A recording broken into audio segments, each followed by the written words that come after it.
সোম থেকে রবি, বছরে ৩৬৫ দিন আমরা শুধুই ছুটছি।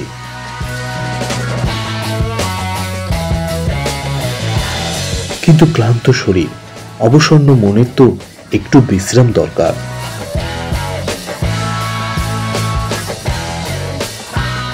কোথায় পাবে সে তাকে? একমাত্র আশ্রয় প্রকৃতি।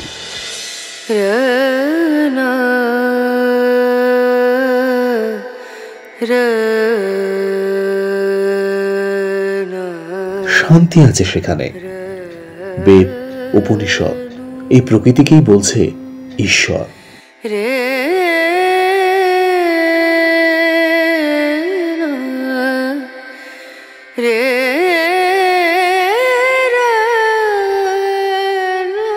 আমরাও তাই চলে এসেছি কলকাতা থেকে একটু দূরে, শান্তি খোঁজে, খড়দায়।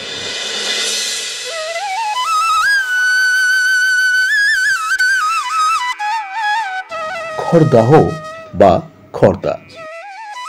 আছে গঙ্গা, আছে ঘাট, আর আছেন শ্যাম।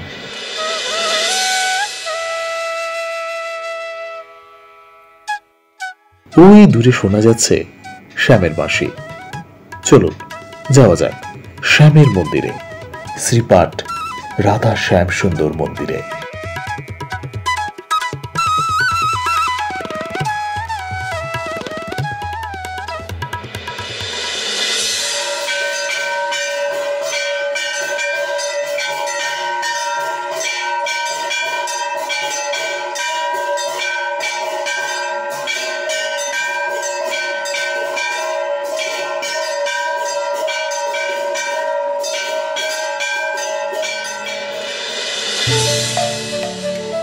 দাপর যুগে যখন রাজসূয় যজ্ঞ হয়েছিল, সেই যজ্ঞে যত ঋষিমুনিরা এসেছিলেন তাদের অভ্যর্থনার দায়িত্ব নিয়েছিলেন ভগবান শ্রীকৃষ্ণ।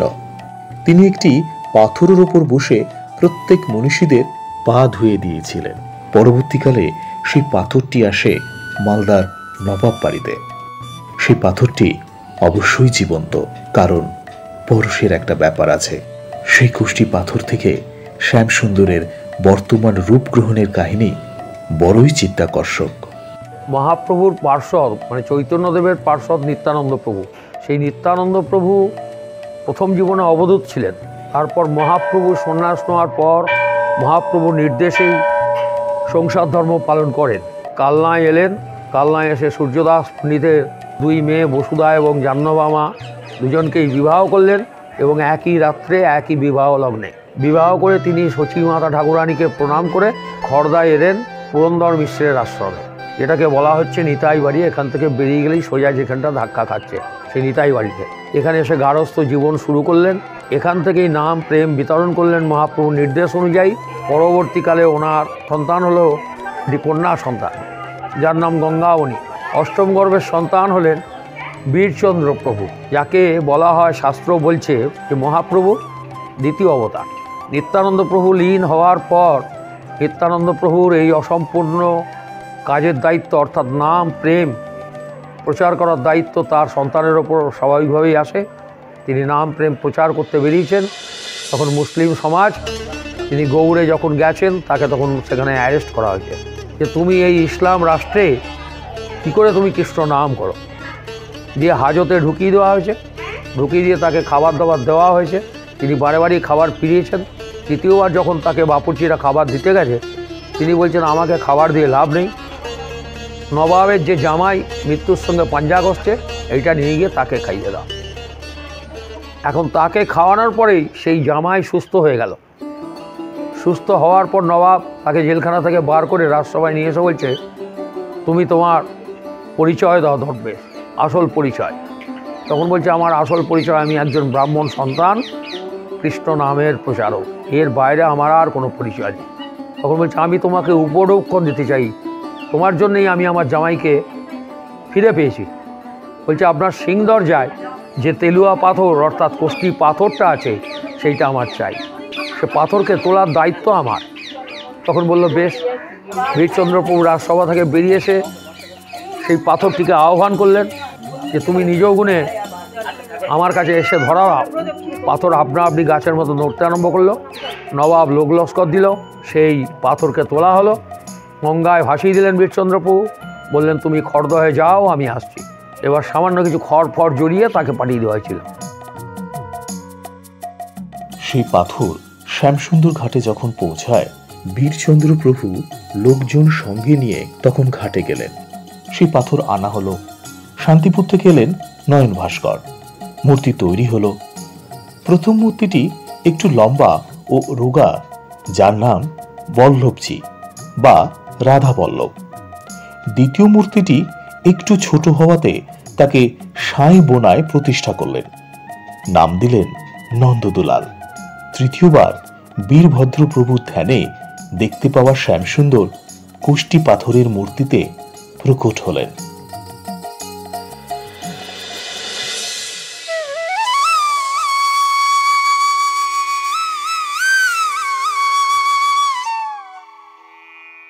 কুঞ্জ বাটিকে ডান দিকে রেখে বাঁ দিকে শ্যামসুন্দর মন্দিরের পথ।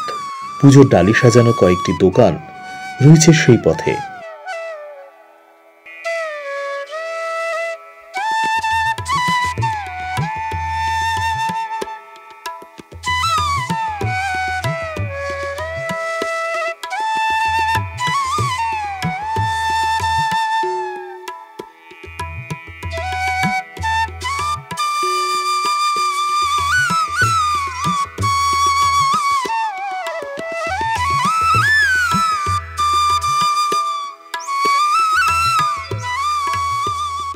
মূল ফটক থেকে একটু এগোলেই বাঁ দিকে পড়বে মদন মোহন মন্দির। এই মন্দির ছাড়িয়ে কয়েক পা এগোলেই পাশে শ্যাম সুন্দরের ভোগ রান্নাঘর। এরপরেই বিশাল আটচালা পূর্বমুখী মন্দির।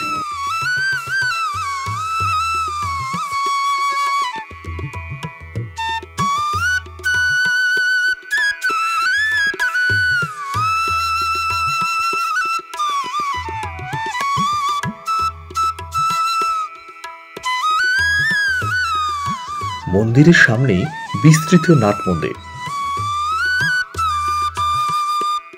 আছে, মন্দির লাগোয়া ছোট্ট একটা পুকুর।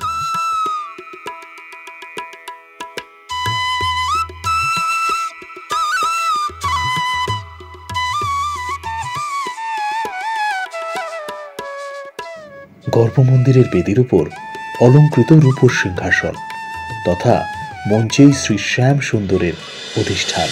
হরিনাম সত গুরু নাম সত, এই হরিনাম সঙ্গে তোমার যাবে, অসার সংসার মায়ার সাগরে সকলি পড়িয়া রবে, রবে সকলি পড়িয়া রবে। এক রাশ ঝাঁকড়া কালো চুলে মাথা ভর্তি, টানা টানা চোখ দুটো মনোহরণকারী, পা থেকে মাথা পর্যন্ত সোনার উপর নানান অলঙ্কারের ছড়াছড়ি, মাথায় সুসজ্জিত ময়ূরপঞ্চের মুকুট, হাতে মোহনবাসী, সঙ্গে বৃষভানু নন্দিনীর রাধার অষ্টধাতু বিগ্রহ। এক ঢাল এলো চুল নেমে গেছে পিঠ ছাড়িয়ে, শ্যামকে পেয়ে মুখে হাসি যেন আর ধরছেই না। ঠাকুর শ্রী রামকৃষ্ণের কথায় দক্ষিণেশ্বরে ভবতারিণী, কালীঘাটের কালী আর খর্দার শ্যাম সুন্দর, এরা জীবন্ত, হেঁটে চলে বেড়ান, কথা কন, ভক্তের কাছে খেতে চান।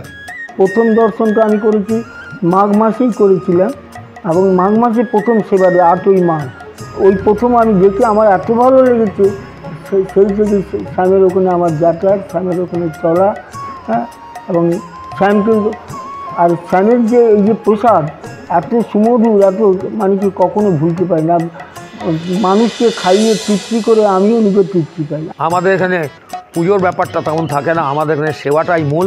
আমাদের এখানে বাৎসল্য রসে সেবা হয়। মা যশোদা যেভাবে ভগবান শ্রীকৃষ্ণ বলুন আর গোপালই বলুন সেবা করে গেছেন, ঠিক সেইভাবেই আমাদের এখানে সেবাটা হয়। যখন 4:30 গ্রীষ্মকালে মঙ্গলারতি হয় তখন মাখন মিচড়ি, সকাল ঠিক 8টার সময় স্নান হবে, তারপরে জলপানি, ফল মূল মিষ্টি, লাল ছোলা ভিজানো অবশ্যই, এবং মধু, আখের গুড়ের জল। 12:30 থেকে 1:45 ভোগ হবে। অন্ন শুক্তো মুখঘণ্ট, ডাল, চচ্চড়ি, পোস্ত, পুষ্পান্ন, পুষ্পান্ন মানে যেটাকে বলা হয় ঘি ভাত, ধোকা, ছানা বা পনির, চাটনি, পরমান্ন মানে পায়েস, তারপরে মালপো, মিষ্টি, এর সঙ্গে তো ভাজা রেগুলার আছেই। এটা আমাদের সেবা। এবং রাত্রির বেলা যখন শীতল হয়, শীতলে শ্যামসুন্দরকে দেওয়া হয় নুন ছাড়া লুচি এবং ক্ষীর। এটা একদম 365 দিনের আমাদের নিয়ম। এইভাবে শ্যামসুন্দরের সেবা পুজো হয়ে আসছে।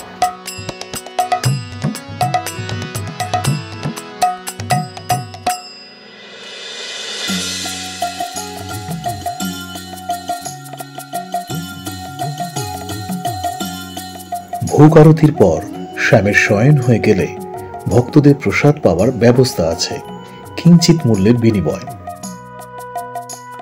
মন্দির কার্যালয়ে ফোন করে প্রসাদের জন্য আগে থেকে বলে দিতে হয়।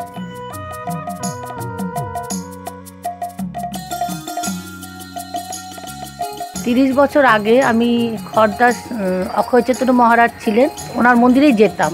তো সেইখান থেকেই আমি জানতে পারলাম শ্যামসুন্দর, ওখানে শ্যামসুন্দরের মন্দির আছে এবং ওখানকারই একজন শিষ্যা, তিনি আমার গুরুস্থানীয়া, তিনি ওনার বাড়ির একটি অনুষ্ঠান করেছিলেন, সেখানে আমাকে নেমন্তন্ন করেছিলেন শ্যামসুন্দরের অনুষ্ঠানে।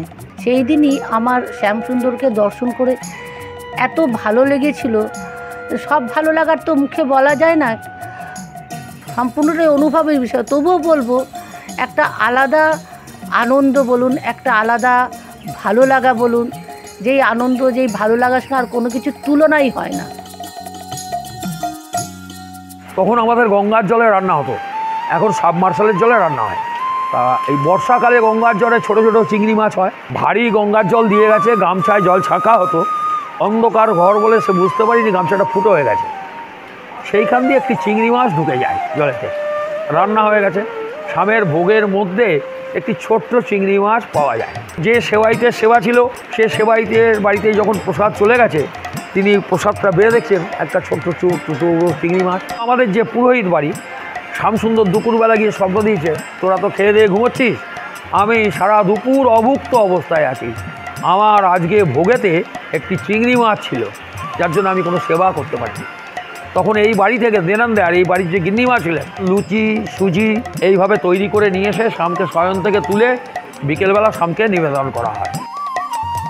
আমরা এখনও বিশ্বাস করি, আমাদের আপামর খড়দার জনগণ বিশ্বাস করেন যে শ্যামসুন্দর জীবন্ত। যদি কেউ এক মনে শ্যামসুন্দরকে দর্শন করে মনের কথা কিছু জানিয়ে যায়, অন্তর থেকে মনে পাপ না রেখে, শ্যামসুন্দর তার কথা অবশ্যই শোনে। ভোর 5টায় মঙ্গল আরতির মাধ্যমে শ্যাম সুন্দরের নিত্য সেবা শুরু হয়। এরপরে হয় বাল্যভোগ। দুপুর 12টা থেকে 1টার মধ্যে ভোগ আরতি ও অন্নভোগ। বিকেল 5টায় আবার মন্দির খুলে যায়। সন্ধ্যা আরতির পর শয়ন হয় প্রভুর রাত্রির 9টা সাড়ে 9টা নাগাদ। এছাড়া সারা বছর জুড়ে নানান উৎসব অনুষ্ঠান হয় এই মন্দিরে শ্যামকে ঘিরে। ফুলদোল, 5 দিনব্যাপী ঝুলন, জন্মাষ্টমী ও রাধা অষ্টমী, কোজাগরী পূর্ণিমা থেকে শরৎ রাস। রাধারানীকে রক্ষা করতে শ্যাম যে শ্যামা হয়েছিলেন, সেই শ্যাম শ্যামা হয়। প্রতিপদে অন্নকূট এবং 1 সপ্তাহ পরে গোপাষ্টমী। কৃষ্ণ বলরাম একসাথে গোচারণে যান। এর 1 সপ্তাহ পরেই রাসযাত্রা। রাস মন্দিরে কীর্তন হয়, আরতি হয় শ্যামের। রাসের পর হয় মাঘী পূর্ণিমা, মেলা বসে। দোল উৎসবে আগের দিন শ্যাম সুন্দর চাঁচুরে যান শ্যাম সুন্দর ঘাটে। পরের দিন ভোরবেলা দোল মন্দিরে যান দীপদোল করতে। দোলের দিন নয় করে অন্তত কিছু না হলেও অন্তত 10 থেকে 12 কুইন্টাল আবির ওঠে। রঙের কোনো ব্যাপার থাকে না। শ্যামসুন্দর রং খেলেন, রং খেলতে খেলতে আবার মন্দিরে বিকেলবেলা ফেরেন। এবং যেখানটা আপনারা দাঁড়িয়ে আছেন, এই চৌহদ্দিটা শ্যামসুন্দর এবং রাধারানীকে নিয়ে নৃত্য করতে করতে এসে মন্দিরে ঢোকানো হয়। তারপর তার স্নান হয়, অভিষেক হয়, জলপানি হয়, ভোগরাগ হয়, শয়ন হয়। এইটা হচ্ছে আমাদের সারা বছরের অনুষ্ঠান। এর মধ্যিখানে যাকে কেন্দ্র করে আমরা শ্যামসুন্দরকে পেয়েছি, মাঘী পূর্ণিমার 2 দিন আগে আমাদের এই কুঞ্জবাটি নিত্যানন্দ প্রভুর বাসভবন, সেখানে নিত্যানন্দ উৎসব পালন হয়। নিত্যানন্দ প্রভুর আবির্ভাব তিথি। প্রতিনিয়ত আমাদের মন্দিরে দূর দূরান্তের ভক্তরা আসে। ভক্তের ভগবান, যেখানে যত বেশি ভক্ত সমাগম হবে, সেখানে ভগবান তত বেশি জীবন্ত হবে। ভগবান বলছেন যে দেখো আমি বৈকুণ্ঠে থাকি না, আমি যোগীদের হৃদয়ে থাকি না। মদ ভক্তি যত্র গায়ন্তী তত্র তিষ্ঠামি নারদ। অর্থাৎ আমার ভক্তরা যেখানে আমার গুণকীর্তন করে, আমার ভক্তরা প্রতিনিয়ত এসে আমার নাম করে, সেইখানেই আমি বিরাজমান থাকি। শিয়ালদা স্টেশন থেকে ট্রেনে খড়দা স্টেশনে নেমে অটো বা টোটোতে মন্দির আসা যাবে। শ্যামবাজার বা ব্যারাকপুর থেকে বাস ধরে আসলে খড়দা থানার সামনে নেমে রিক্সায় বা টোটোয় উঠে শ্যামসুন্দর মন্দির।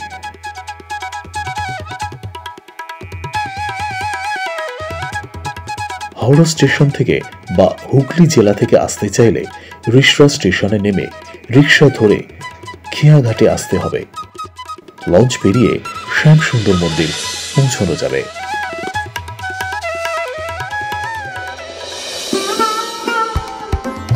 এবার বাড়ি ফিরব।